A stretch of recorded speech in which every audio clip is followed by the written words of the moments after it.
Are you looking for an athletic scholarship?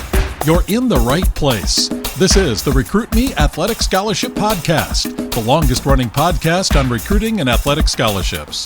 We're here to help your family navigate the recruiting road all the way to an athletic scholarship. He's a recruiting expert and a dad of 2 college athletes. He has a wealth of experience to share. Here's Recruit Me CEO, Brent Hanks.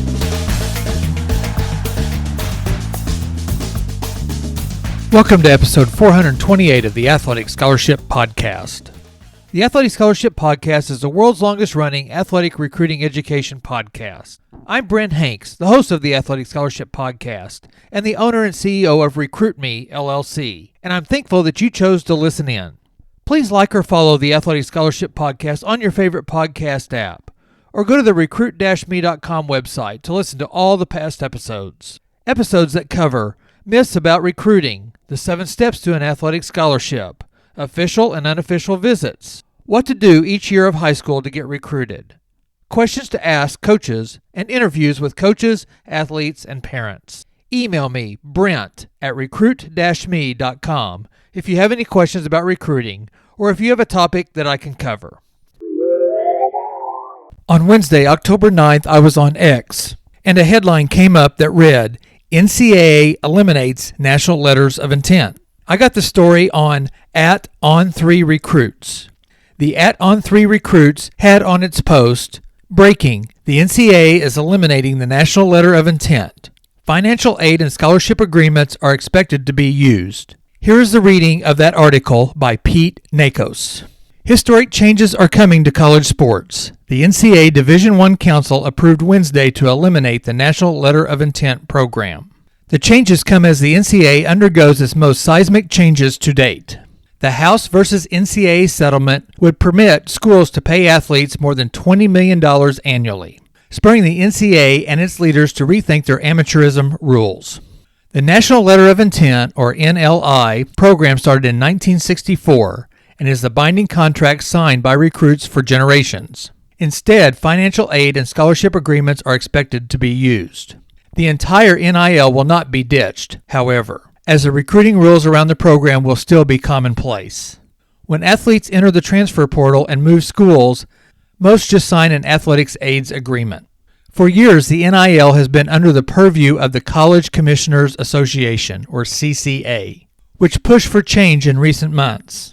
The National Letter of Intent will not exist, but similar written aid offers are not going away. The CCA met in September to discuss the proposal of eliminating the National Letter of Intent. Previously, when signing an NLI, an athlete agreed to attend an institution full-time for a year. NLI penalties changed last year, no longer forcing athletes to sit a semester if they signed a request for release after a coaching change. While the House versus NCAA settlement still faces a months-long process to be approved, a new binding document between a school and an athlete will need to be created with the introduction of revenue sharing, which spurred the elimination of the NLI. Next for the NCAA Division I committee could be the evaluation of the recruiting calendar, specifically with the NLI program going away. College football's early signing period was moved up this year from mid-December to the week before the conference championship games. This year's early signing date is slated for Wednesday, December 4th.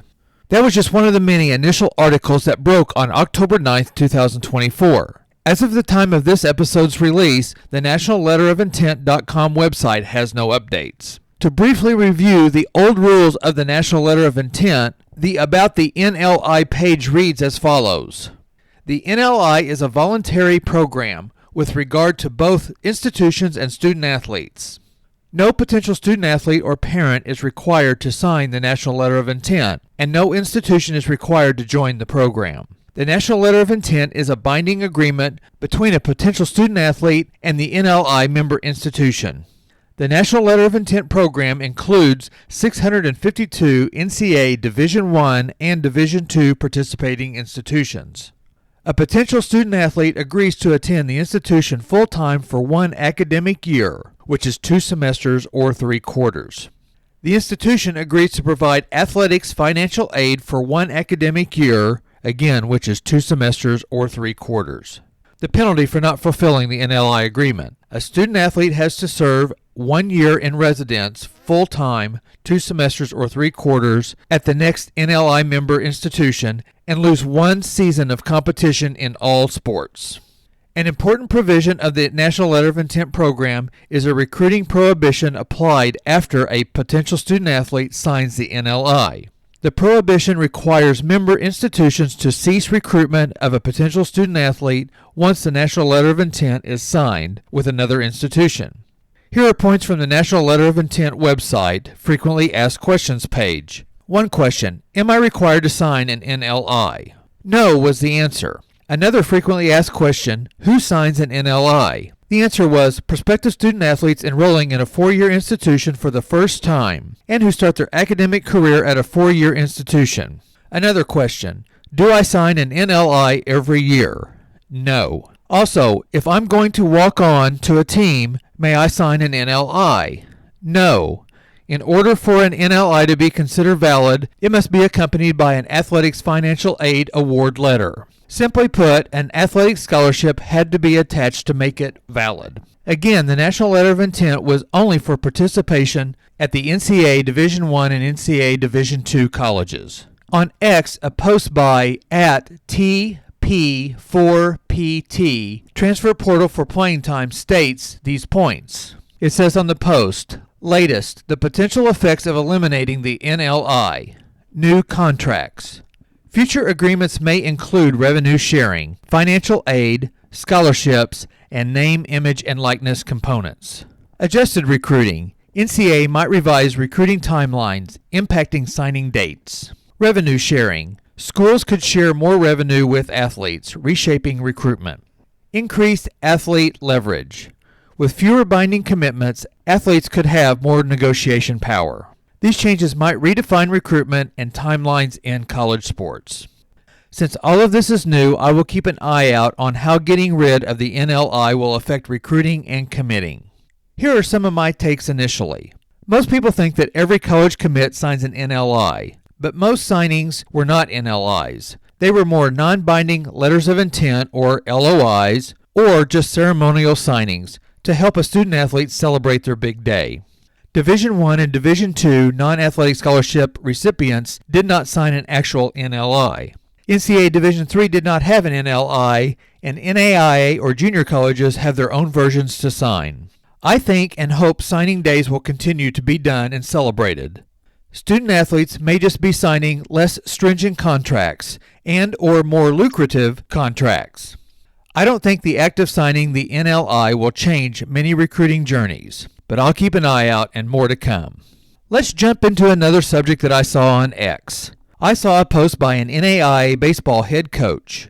I'm going to refrain from using names as I talk about this post. I'll give you the original post and then give you some of the responses and then take on the subject. The original post stated, I got an email from a recruiting service today saying a kid wants to play for me. How does that kid know how awesome that I am without ever meeting me? Parents, stop paying for this stuff. This coach was being a little funny when he said how awesome that he would be. That is just his personality. Some comments on this were on the coach's side, and some were not. My take is that the coach wants to be contacted by the recruit and wants to get to know them to recruit them. He somehow, probably by experience, knew the email was not straight from the recruit. One of the comments implied that maybe the contact came from the coach's good reputation.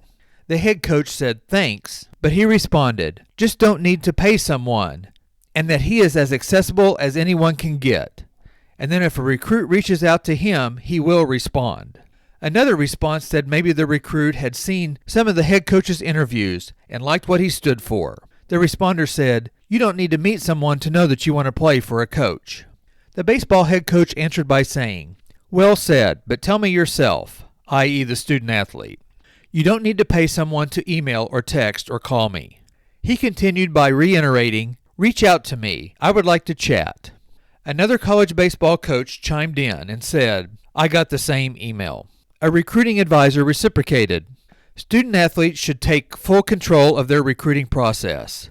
Guidance helps and is needed, but having someone else email is lazy and shows lack of commitment to the process and the grind it will take to actually get on the field.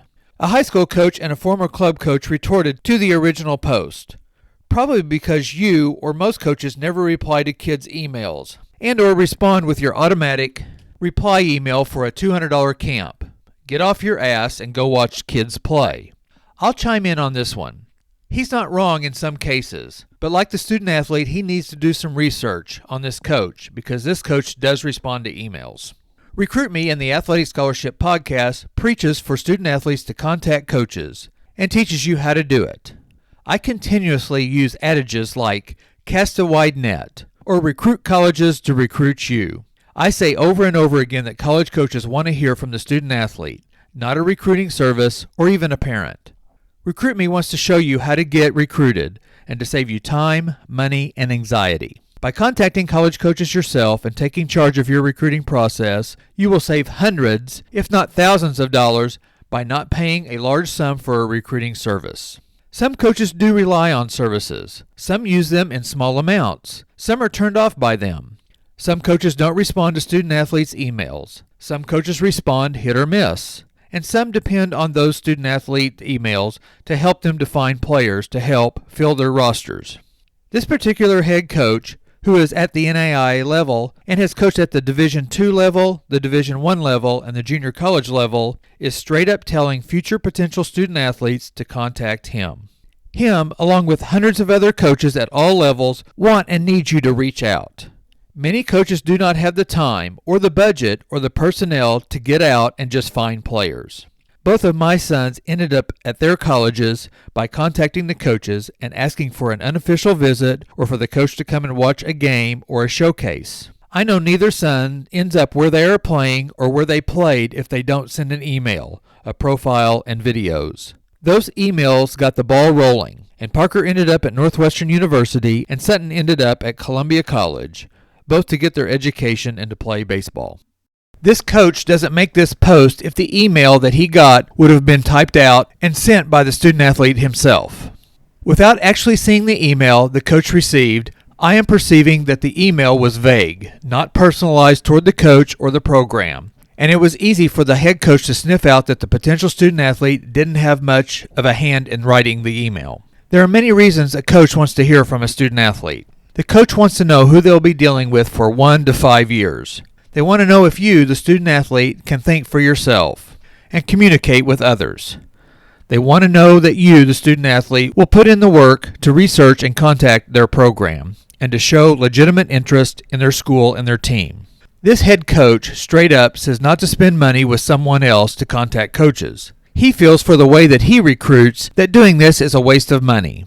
It does work for some recruits, but I encourage you to try Recruit Me and the Recruit Me 3.0 Athletic Scholarship System, and it's only $39. You can get the Recruit Me 3.0 system on the recruit-me.com website, and it is a DIY way to learn how and get yourself recruited. Finding and following sources on X or other social media can be helpful. I'm going to continue to watch and update you on the National Letter of Intent news and how it and other changes affect you. Initially, I believe the erasure of the NLI will not affect recruiting very much because other signing forms will be implemented. And also, the levels of NAIA and Division III will not be impacted much.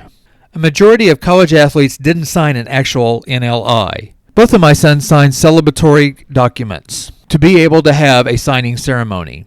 Parker was a preferred Division I walk-on as he entered his freshman year at Northwestern, and Sutton signed a celebratory form at the NAI level. The second part of this episode focused on an X post from a college baseball head coach.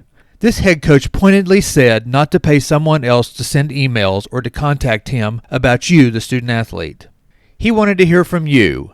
He wants to know that you're interested and sincere when initiating a relationship. Take his advice and grab Recruit Me and learn an easy way to get yourself recruited. Thank you for listening to this episode of the Athletic Scholarship Podcast. I would like to ask you for a couple of favors. Please like or subscribe to the Athletic Scholarship Podcast on your favorite podcast app. And also email me, Brent, B-R-E-N-T, at recruit-me.com if you have any questions or comments about recruiting or the Athletic Scholarship Podcast. Please join me next Tuesday for another episode of the Athletic Scholarship Podcast. It's 15 minutes that'll change your athletic scholarship future.